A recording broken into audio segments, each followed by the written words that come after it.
It's very obvious that Manchester United definitely need a midfielder because when Casemiro comes off the pitch, we collapse. But we also definitely need a left wing back because Dallo, he is a weak point. Dorgu, I like Dorgu. I think there's something there, but maybe not quite yet. I know we've got Leon, I know we've got Harry Amas. We're going to be doing a loan watch on Amas. Everyone at Sheffield Wednesday is loving Harry Amas. We're going to talk about it. But it looks like Manchester United and Ruben Amorim have made a bit of a shock transfer decision when it comes to January over who to target. We're going to talk about Xerxes. We're going to talk about Sesko's injury. We're going to talk about new striker coming in. We're going to talk about Casemiro and Bumo, Leacher, the latest on his injury, and more. So, hello, and welcome back to Alice Talks Football, and welcome back to your 10-minute roundup video. If you're new to the channel, I make 10-minute videos every single evening, rounding up the daily Manchester United news into a 10-minute video for you guys, because sometimes I do like 45-minute long live streams, and you guys just can't watch that, and some of you just want your news straight to the point. So here it is. Starting with the loan watch. Now, we're doing fine with Le Mans and goal. We're actually unbeaten with Le Mans and goal, but Vitek is tearing it apart in the Championship, 22 years of age. Considering that Man City got like 25 million for James Trafford when he had a good season with Bolton in League One, I think that we should be getting mad money for Vitek if we're going to sell him in the summer, or we keep him and push Le Mans. Will that work? Dean Henderson, De Gea hasn't always worked. Dean Henderson ended up leaving. But every Bristol City fan is like, this guy is amazing. He is nuts. They would keep him in a heartbeat. They think, like, I spoke to a Bristol City fan the other day, and they're like, he's the best goalie I've seen in a Bristol City shirt. Like, they love him. And he made 9 saves, and he's doing insane, which is great to know. Vitek and Le Mans coming through. It'll be interesting to see what happens with him in the summer.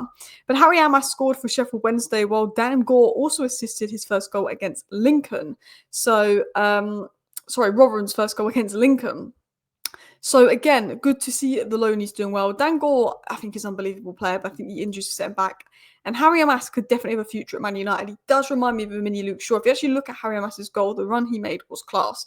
But we're not here to talk about the loans. We're here to talk about news. And I think it's time Xerxes gets given a run, and particularly if Sesko's injured. I like Sesko. I think there's a good player in Sesko. I don't like the pylon on Sesko at the moment.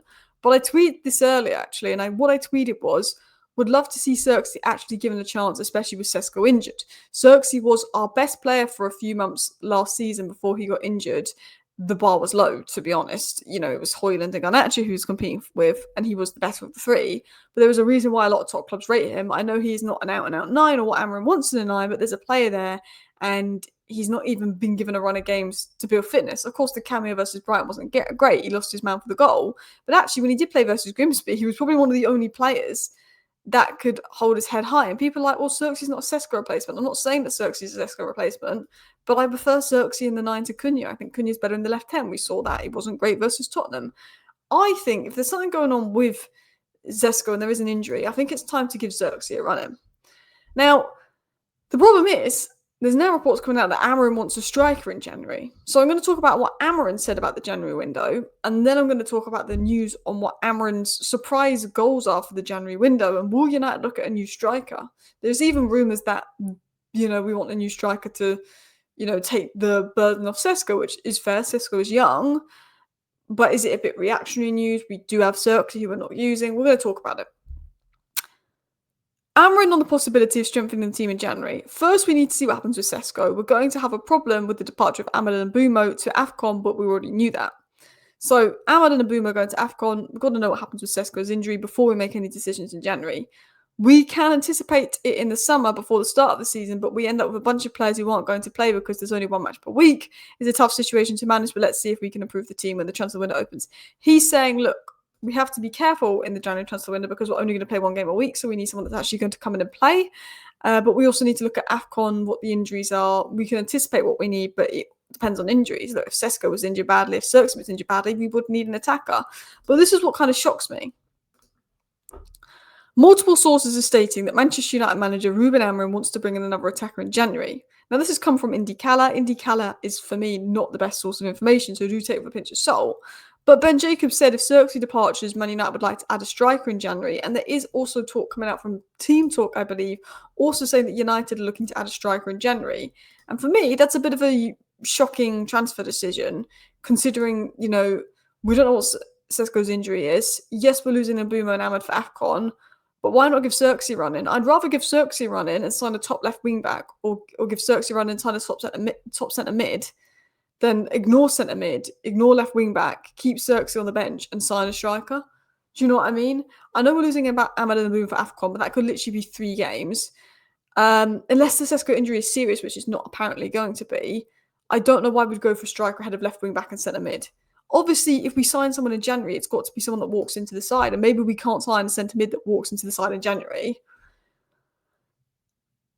Like Elliot Anderson, Wharton, can we get them in January? Maybe not. So maybe we're waiting until summer to do that, which is why maybe we're looking at striker, because maybe we can bring someone in January. I don't know.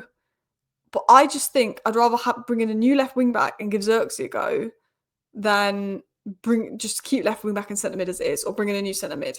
Especially because it doesn't look like Sesko's injury is bad, so I don't see the point. I know, like, there's talk of, okay, but if Xerxes goes, we'll sign a striker.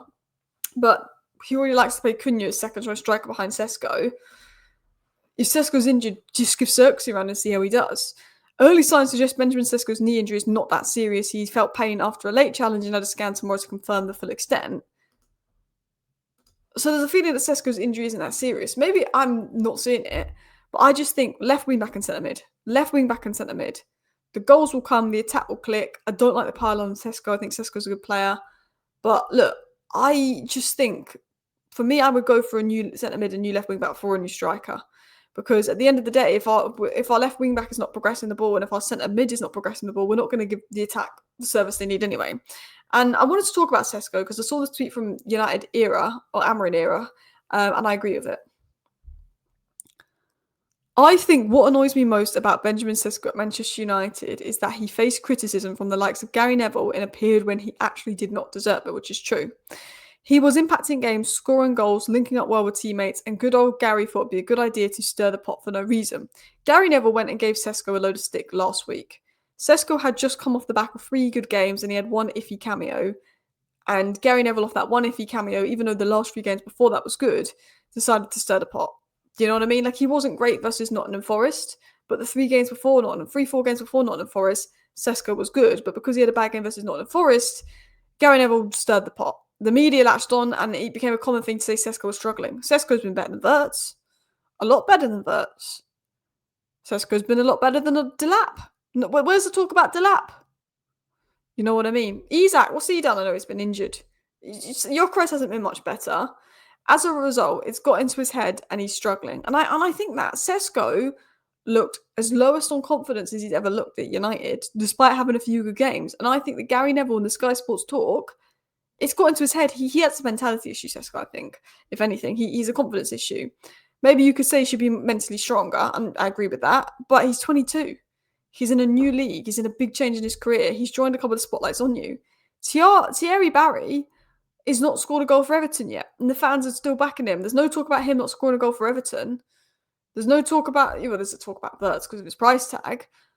But Delap, where's the talk about Delap? He's been crap. He was crap for Chelsea and he's playing in a better side. There's a spotlight on Sesko, and that spotlight doesn't need to be on Sesko. He had 3 good games, and he had a bad game, and the spotlight's on him. If you play for Everton, you have 3 good games and you have a bad game, the spotlight isn't going to be on you. He's 22. And I think people like Gary Neville, and the media influence he has, shouldn't have been putting that spotlight on Sesko. He shouldn't have been. Continuing on, Brian Mbeumo is only the 3rd player to reach 25 goals since the start of last season, according to Opta. And Messi, João Felix, and another guy that I've never heard of who plays for Al Hilal are the only three players that have had more 10 out of 10 sofa score ratings than Mbeumo in 2025, and they don't play in a proper league. Mbeumo's the only Premier League player on this list. Kvaratskhelia is obviously in the top 5 league, and we know, considering how Liverpool are getting battered in the Premier League but beating Real Madrid and Frankfurt, we know the Premier League is a superior league. So that just shows you how good Mbeumo's been. And Manchester United have only conceded 5 goals with Casemiro on the pitch, which brings me back to my point of, I would go all out for Elliot Anderson in January. Apparently he's obtainable. Apparently there's a chance that it's possible. I would go all out for Elliot Anderson in January, and this only backs my point. We need a midfielder. We need a midfielder big time. I don't want a striker in January. I believe in Sesko. I think Xerxes has got good ability. Cunha can play there. But when Casemiro left the field and Agate came on, it was bad. Now, apparently Casemiro himself actually asked to leave the field because he felt a knock. So fingers crossed he's not injured. We need a midfielder. in January and a left wing back. Let me know your thoughts down below. That is your 10-minute roundup. Thank you for watching today's video. See you next time. Bye.